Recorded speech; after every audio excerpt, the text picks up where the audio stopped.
mostly stellar defensive performance, but the breakdowns on the big plays. How hurtful was that when you go back and look at it and realize, one play here or there, and this would have been a different outcome? Yeah, I hate it. Obviously, things we don't want to happen can't happen. We have to be better coaches, myself, personally, to get it done. We ran into our own guy a few times. It hurts. I thought I could have probably done some stuff to put those guys in a better position on the play call. Yeah, those are the things that we have to cut out of our defense in order to play well, especially when you're playing well, and then 72 yards wide open can change the demeanor of the play caller and the players on the field, and we have to do a better job of, myself included, of rebounding from that and moving on. And I mean, at that point, still playing decent defense, and we need to continue to be able to do that down the stretch. What did Hershey McLaurin give you in the last 6 quarters here, spelling Miles? He had a big pass breakup, a sack, a couple big plays on Saturday. Yep, he's made a lot of big plays. And he's done a lot of good for us. Provided a spark for us when we needed it. There are still more plays out there on the field for him to make, and I think the more experience he gets, the more comfortable he gets playing with the guys around him and trusting himself and his abilities. You'll see more and more show up. There are a lot more out there for him to make. But he is also making big plays that are game-changing plays that help our defense. You don't necessarily think of the 4th down stop as a turnover, but in reality it is. So if you think about that, he had the 4th down stop, he had the fumble. He is providing a big spark for our defense.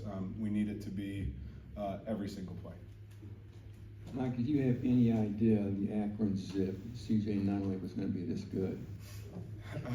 We have a coach who works with the linebackers as well that came from Akron. He thought very highly of him, and I think highly of that coach. So did I know he would be what he is right now? No.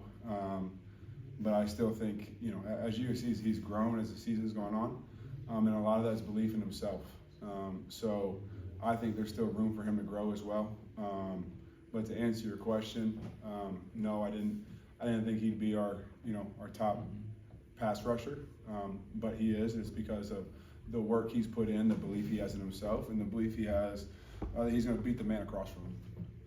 And has the defense gotten more aggressive on early downs with blitzes in recent weeks? We're trying. It is all a game plan thing. It is what we're going against each week. But there are times when we feel as a defensive staff like when we're on the attack, we're better. And we might get hit here or there once or twice, but we're gonna get the ball down. We're gonna line up again, and if we can create negative plays, it usually creates good drives for us. So, yeah, we're trying to create negative plays on the 1st and 2nd down. When I say Bryce Underwood, what do you think? Talented, big, talented, fast, strong, can throw the ball everywhere, can run the ball everywhere. You got to contain him.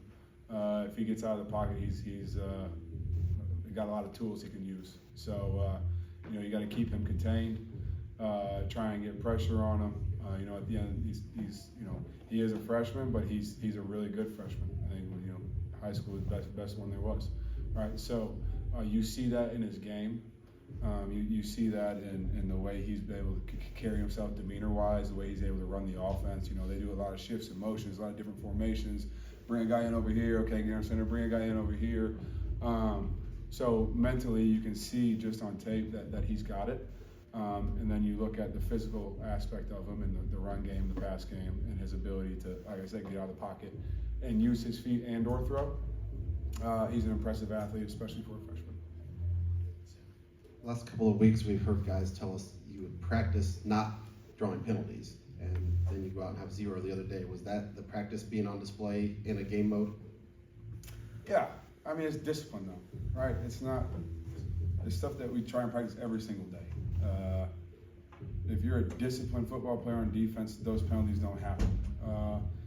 When they show up in a game, Northwestern, the pass interference.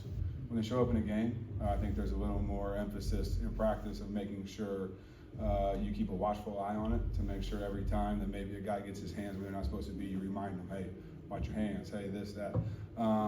And then, another thing was, our offsides, false starts on defense. Those are things that we can practice and drill in every day, so we have done that a whole lot.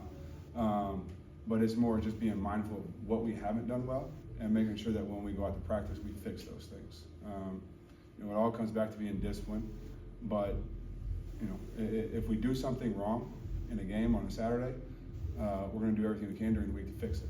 And so I think that's just, you've seen the result of that. Any other questions? All right, thanks, Coach. Awesome, thanks guys.